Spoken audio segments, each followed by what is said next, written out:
Syederalun Universitas Islam Negeri Araniri mengukuhkan 7 guru besar dalam rapat senat terbuka di Auditorium Profesor Ali Hashimi Kopelma Darussalam Banda Aceh pada Kamis 2 Maret 2023.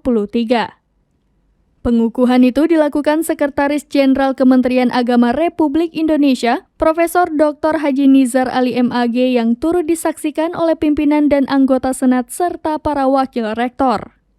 Guru besar yang dikukuhkan itu adalah Profesor Dr. Haji Syamsul Rizal MAG sebagai guru besar dalam bidang ilmu filsafat Islam pada Fakultas Usuluddin dan Filsafat.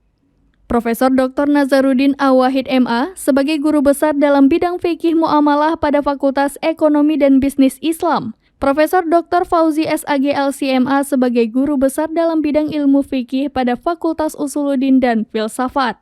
Lalu, Profesor Dr. Teguh Zulfikar SAG MED sebagai guru besar dalam bidang English Language Research pada Fakultas Tarbiyah dan Keguruan. Profesor Muhammad Siddiq MHPhD sebagai guru besar dalam ilmu hukum pada Fakultas Syariah dan Hukum.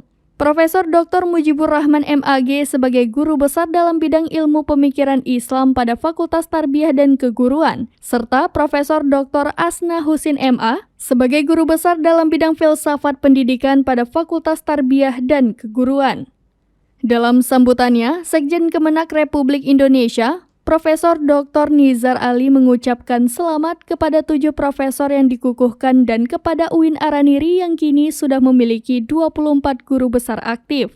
Profesor Nizar berharap kepada seluruh profesor yang ada di UIN Araniri termasuk yang dikukuhkan dapat berkiprah optimal dengan kepakaran mereka masing-masing bagi bangsa dan kemaslahatan manusia.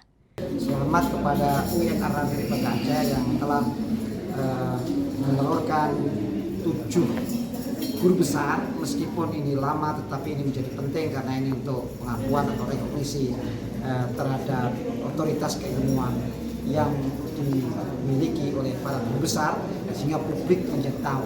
Kalau tidak diekspos dalam bentuk pengakuan, tentu masyarakat terbatas mengetahuinya. Dengan ini berarti media kemudian dalam forum-forum seperti ini akan bisa melihat betapa UIN Araniri mampu mengembangkan, mampu menelurkan guru besar yang memiliki manfaat dan maslahat serta berkontribusi terhadap pembangunan bangsa. Dari Banda Aceh, Muhammad Nasir, serambinews.com.